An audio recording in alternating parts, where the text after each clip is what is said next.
Here is the full script. Something broke through on April 14, 2025 that the United States military did not want the world to notice. A massive Iranian oil tanker, a very large crude carrier capable of holding up to 2 million barrels of crude oil, sailed through the Strait of Hormuz not in darkness, not under a false flag, not with its transponder switched off. It moved in plain daylight, its automatic identification system broadcasting its position for anyone watching. It entered Iranian waters without being stopped, without being boarded, and without a single shot being fired. If that sounds like a footnote, you are misreading the situation entirely. Because in the context of what Washington had announced just days before, that single transit was not a footnote. It was a direct challenge to the most aggressive naval enforcement operation the United States had launched in the Persian Gulf in decades, and it raises a question that no Pentagon briefing has yet answered cleanly. Is the blockade working, or is it already fracturing at the edges? To understand why that question carries the weight it does right now, you need to go back to April 13th. That is the date the United States activated what officials described as a maritime enforcement cordon around Iranian ports, a mechanism designed to cut off Iran's ability to export oil and import critical goods through sea lanes. The stated objective was economic pressure at maximum intensity, a deliberate attempt to bring Tehran to the negotiating table on American terms by starving its most vital revenue stream. Iran exports the vast majority of its oil by sea. The Strait of Hormuz, that narrow 21-mile-wide choke point between the Persian Gulf and the Gulf of Oman, is the artery through which roughly 20% of the world's seaborne oil passes every single day. Control that strait, the thinking goes, and you control Iran's economic oxygen supply. Washington did not just threaten to enforce that control, it acted on it immediately and visibly. The United States Central Command deployed more than 15 warships to support the operation. Among them were destroyers, cruisers, and support vessels with the kind of surveillance and interdiction capability that makes any unauthorized maritime movement extremely risky. Thousands of U.S. service members were repositioned into the region, including Marines and Special Operations Forces, units that are not deployed for symbolic presence. They are deployed for boarding operations, for rapid interdiction, and for the kind of close-quarters maritime enforcement that leaves no ambiguity about Washington's intentions. CENTCOM did not understate its confidence. In a statement that will now be examined very carefully in light of subsequent events, American military officials declared that U.S. forces had achieved complete maritime superiority in the region and had fully halted economic trade moving into and out of Iran by sea. Those are not cautious words. That is a declaration of total operational success. And that declaration aged approximately 24 hours before the data began complicating the picture. The first sign of strain came not with the Iranian VLCC, but with a Chinese vessel. Shipping data compiled and reported by Bloomberg on April 14th showed that a U.S.-sanctioned Chinese tanker named the Rich Starry, a vessel already blacklisted for its involvement in Iranian oil trade, had loaded approximately 250,000 barrels of methanol at a port in the United Arab Emirates and then navigated directly through the Strait of Hormuz. The timing matters. This was one day after the cordon officially came into effect. The Rich Starry was not an unknown actor. It was not operating under any legitimate cover. It was a vessel that Washington had already identified and sanctioned specifically for its Iran dealings. And yet, according to Bloomberg's tracking data, it transited Hormuz while the naval cordon was active. There is an important caveat here. The same tracking data showed the vessel later turning around in the Gulf of Oman, suggesting it may not have completed its intended run. But the fact that it reached the strait at all, that it moved through the most surveilled and enforced stretch of water in the world at that particular moment, was not reassuring for anyone arguing the blockade was hermetically sealed. Then came the Iranian VLCC. Fars news agency, Iran's state-affiliated media outlet, reported that an unidentified very large crude carrier had transited the Strait of Hormuz openly, with its tracking system active, and had entered Iranian territorial waters without being intercepted. A VLCC is not a small vessel. These ships are among the largest commercial carriers on Earth, typically stretching over 300 meters in length and displacing hundreds of thousands of tons when fully loaded. At 2 million barrels of capacity, the vessel Iran described could carry a cargo worth well over $100 million at current crude prices. This was not a small fishing boat slipping through a gap in the cordon under cover of night. This was, if the Iranian account is accurate, a fully visible maximum capacity oil carrier moving through the most closely monitored waterway on the planet during a declared U.S. naval enforcement operation, and doing so unchallenged. Iranian state media did not report the tanker's name, which means independent verification of the precise vessel remains incomplete at this stage. That uncertainty is worth noting. But the core claim, That a VLCC reached Iranian waters without interdiction has not been officially denied by Washington, and that silence is itself informative. The U.S. Navy, for its part, was not sitting idle during this period. Reuters reported that a U.S. destroyer intercepted 2 oil tankers attempting to leave Iran on Tuesday, contacting them by radio and instructing them to reverse course. Both vessels, which had departed from Chabahar port in the Gulf of Oman, complied and turned back. The Wall Street Journal, citing U.S. officials, reported that American forces had by that point intercepted at least 8 oil tankers entering or leaving Iranian ports since the blockade began, and that in each and every instance the tankers turned around without any physical boarding being required. That is a meaningful number, and it reflects genuine operational capability. 8 interceptions in the first days of enforcement, all resolved without escalation, all compliant. That is not a failure. It reflects a naval force operating with discipline and with sufficient deterrent weight to compel obedience through communication alone. But it also means the blockade's effectiveness is being measured in a world where at least some vessels, including apparently a vessel carrying 2 million barrels, are moving through the cordon without being stopped. This is the central tension that strategic analysts are now working through, and it is more complex than either side wants to publicly acknowledge. The United States has unambiguous conventional naval superiority in the Gulf. No one disputes that. It can deploy more firepower, more surveillance assets, and more logistical capacity than Iran can counter or than any allied power of Iran can directly challenge at sea right now. But naval superiority and total maritime closure are not the same thing. The Strait of Hormuz handles an enormous volume of traffic every single day. Dozens of vessels of varying sizes, flags, and cargo manifests transit the waterway continuously. Even under maximum enforcement posture, the practical reality of maritime interdiction means that decisions about which vessels to intercept, in what sequence, and through what legal framework must be made constantly and in real time. Sanctioned vessels are one category. Vessels flagged under neutral nations but carrying Iranian-adjacent cargo are another. VLCCs that may be operating under complex ownership structures, with shell companies, flag of convenience registrations, and intermediary buyers, represent yet another layer of complexity. The blockade is not a physical wall. It is a process of constant surveillance, legal assessment, and decision-making under operational pressure. And processes under pressure have gaps. What is already observable is that the blockade has created a pressure environment that is forcing behavioral adaptation, not just from Iran, but from the entire ecosystem of vessels, traders, insurers, and intermediaries that make up the gray market in sanctioned oil. Insurance underwriters who cover tankers operating in high-risk zones are already repricing risk on Persian Gulf transits. Shipping companies that were already navigating the outer edge of U.S. sanctions compliance are recalculating their exposure. Some will be deterred, others, particularly those operating outside the reach of U.S. financial system leverage, Chinese flagged vessels, vessels registered in jurisdictions less vulnerable to U.S. secondary sanctions, may calculate that the risk of transit is still commercially viable, especially as Iranian crude is being offered at significant discounts to attract buyers willing to accept the risk. This is not a prediction. It is an observable pattern from every previous sanctions enforcement cycle the U.S. has run in the past decade. And then, in the middle of all of this, came a statement that reframed the entire situation in a way no one had fully anticipated. Maria Bartiromo, a prominent American television journalist, revealed that she had spoken directly with President Donald Trump ahead of a scheduled interview set to air on Wednesday. During that conversation, she said, she pressed Trump on a specific and pointed question. Why was he speaking about the ongoing military confrontation with Iran in the past tense? Why was his language framing the conflict as something already concluded?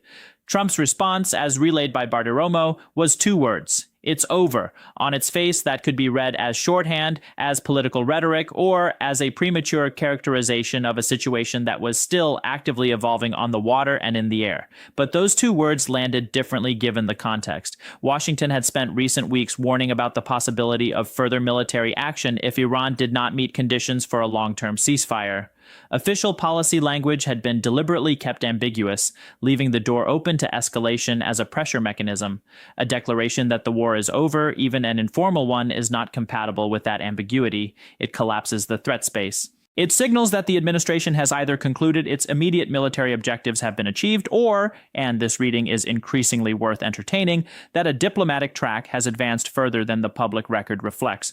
Trump also confirmed in the same pre-interview conversation that a second round of negotiations with Iran was likely to take place within days. That detail is critical. It places the blockade not as an end in itself, but as a coercive instrument in service of a diplomatic objective, the kind of pressure mechanism that is intended to bring a counterpart to the table and then be eased as talks progress. This is the logic of maximum pressure as a bargaining strategy, not to permanently destroy the opponent's economy, but to create conditions painful enough that the opponent calculates that talking is less costly than holding out.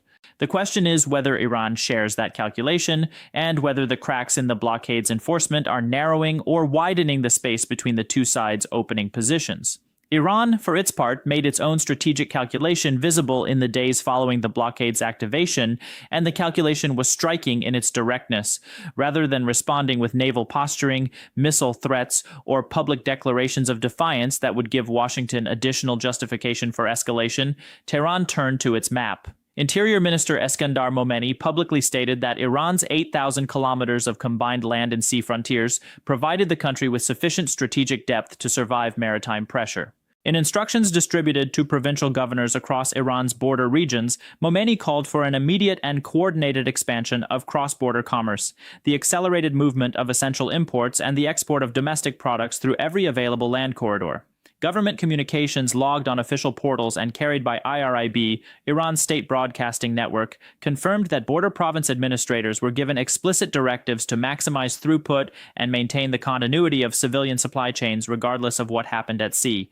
This is not improvised. This is a strategy that Iran has been quietly developing for years, precisely in anticipation of the kind of maritime pressure that is now being applied. Look at Iran's geography and the logic becomes unmistakable. To the west, Iran shares a long and commercially active border with Iraq, a country that, despite its complicated relationship with both Washington and Tehran, maintains deep trade ties with Iran rooted in shared infrastructure, shared populations, and shared economic interests that predate and will outlast any particular American administration's policy posture. To the northwest, Turkey represents one of Iran's most economically significant trading partners, a NATO member that has consistently resisted full alignment with U.S. sanctions regimes when doing so conflicts with Turkish commercial interests. To the north, Armenia and Azerbaijan provide additional corridors. Azerbaijan in particular, despite its complex political relationship with Tehran, remains a transit route for goods moving between Iran and Russia. Turkmenistan offers access to Central Asia. Afghanistan and Pakistan open routes to South and East Asia. The Caspian Sea provides maritime access to Russia and Kazakhstan entirely outside the scope of any Gulf naval operation. No U.S. warship positioned at the Strait of Hormuz has any authority or practical ability to stop a truck carrying goods across the Iranian-Turkish border at a mountain crossing at 3 in the morning. The two-dimensional naval enforcement strategy has a three-dimensional geographic counterpart that Iran is now actively leveraging. The Pakistan dimension deserves specific attention because it represents a development that goes beyond routine border trade and into the realm of formal strategic repositioning. Islamabad opened a new transit corridor in the weeks surrounding the blockade's activation, running goods from Gwadar Port, a deepwater facility on Pakistan's southwestern coast with significant Chinese investment, through Iranian territory and into Central Asia, with the first confirmed shipment reaching Tashkent in Uzbekistan. Analysts in Islamabad noted, carefully but clearly, that this corridor's activation was closely connected to Pakistan's role in facilitating dialogue between the United States and Iran, including hosting recent rounds of preliminary talks. Pakistan relaxed its own export regulations to allow food, medicine, and other designated essential supplies to move through the Gwadar-Iran Central Asia route.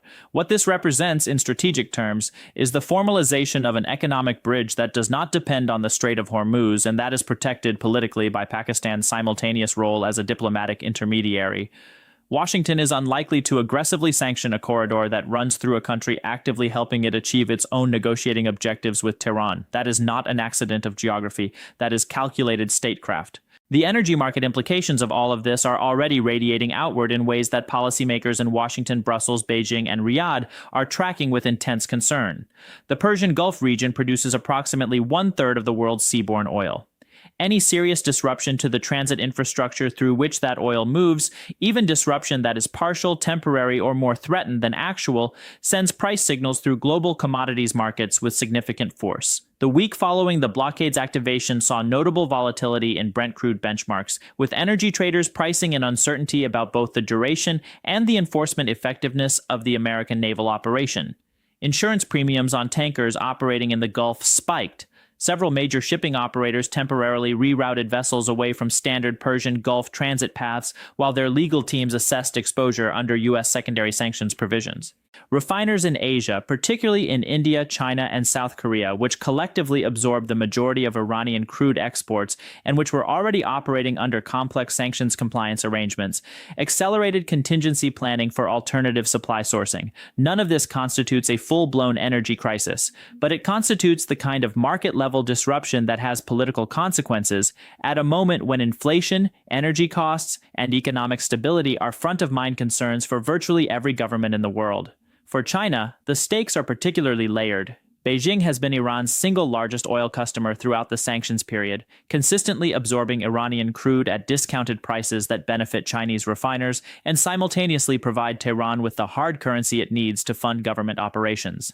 The Chinese tanker Rich Starry's transit attempt, whether it ultimately succeeded or not, illustrates the fundamental structural problem with the U.S. enforcement strategy. The instruments of financial pressure that Washington typically deploys most effectively, namely secondary sanctions targeting institutions that facilitate Iranian transactions, depend on those institutions having meaningful exposure to the U.S. dollar system. Chinese state-linked entities that process Iranian oil transactions through yuan-denominated mechanisms operating through third-country intermediaries present a more complex target set. The United States can and does apply secondary sanctions pressure on Chinese banks and trading companies, and it has done so with increasing frequency. But each escalation of that pressure carries its own costs in terms of the broader bilateral relationship with Beijing at a moment when Washington is simultaneously trying to manage a separate and extremely high-stakes economic confrontation with China over trade and technology. Strategic bandwidth is finite, and every action in one theater costs something in another. The regional diplomatic architecture around this confrontation is also shifting in ways that make a simple military resolution increasingly unlikely. Oman, which has historically served as a back-channel communication route between Washington and Tehran, is again reported to be active in facilitating indirect exchanges. Qatar, which hosts the largest American military base in the Middle East at Al Udeid, has simultaneously maintained working economic ties with Iran across the Persian Gulf. Saudi Arabia, once among the most vocal advocates of maximum pressure on Tehran, has in recent months pursued its own quiet diplomatic normalization with Iran, a process brokered by China in 2023 that fundamentally altered the regional political landscape. The Abraham Accords-era dream of a unified Arab-Israeli-American front against Iran has given way to a more fractured regional picture in which every major Gulf state is now hedging its alignments, maintaining relationships on multiple tracks, and resisting being fully conscripted into a binary confrontation. This complicates American strategy in ways that purely military analysis misses entirely. Trump's "it's over" comment, viewed in this full context, takes on a different weight. It may reflect genuine information about the state of behind-the-scenes negotiations that has not yet entered the public record. It may reflect a strategic decision to begin de-escalating the rhetoric in order to create space for a diplomatic outcome that can be presented domestically as a victory. It may simply reflect the improvisational quality of how this administration has consistently communicated about foreign policy, where declarative statements precede formal policy shifts and are then either confirmed or quietly revised by subsequent events. What it does not do is resolve the fundamental question at the heart of this entire situation: whether the blockade has created enough economic pain to shift Iranian behavior at the negotiating table, or whether Iran's land corridor adaptation, its regional partnerships, and the structural limitations of maritime enforcement have collectively blunted the pressure to a degree that allows Tehran to wait out the confrontation without making the concessions Washington is seeking. The answer to that question will not come from a single tanker transit or a single off-the-cuff presidential remark. It will come from the accumulation of observable indicators over the next several weeks: the volume and frequency of Iranian oil exports actually reaching buyers in Asia and elsewhere, the pace at which land-border trade routes are absorbing displaced maritime commerce, the progression or stalling of the second round of U.S.-Iran talks that Trump signaled was imminent, and the degree to which the United States maintains or begins relaxing its naval enforcement posture in the Gulf. Each of these variables is in motion right now. None of them has resolved. and the interaction between them, the feedback loops between military pressure, diplomatic signaling, economic adaptation, and market response, is what will ultimately determine whether this episode is remembered as the moment maximum pressure finally forced a strategic breakthrough, or as the moment the limits of naval coercion in the modern multipolar world became unmistakably clear. What is already beyond reasonable dispute is this: the Strait of Hormuz is no longer operating as a sealed enforcement zone. It is operating as a contested space, one in which American naval power has genuine deterrent effect, has compelled real behavioral changes among many vessels and operators, and has demonstrated credible interdiction capability. But it has not achieved the total lockdown that CENTCOM's initial statement implied. The blockade is real. The gaps in the blockade are also real. And Iran, rather than responding with the kind of escalatory military action that would have given Washington a cleaner justification for further pressure, has chosen to route around the blockade through geography, through regional partnerships, and through a careful calibration of defiance that is bold enough to demonstrate resilience but restrained enough to keep the diplomatic door from slamming shut. That is the strategic picture as it stands today, not a victory for either side. Not a collapse of American credibility, nor a decisive Iranian breakthrough, but a situation that has become more constrained, more complex, and more dependent on diplomatic outcomes than anyone's initial public posture suggested it would be. The next signal to watch is not another tanker transit. It is what comes out of the second round of US-Iran negotiations. And whether the gap between what each side says in public and what each side is prepared to accept in private has narrowed enough to produce something that both governments can live with before the economic and political costs of sustained confrontation begin exceeding the benefits of holding out. This report is based on observable developments and strategic analysis, with some details still evolving as events continue to unfold.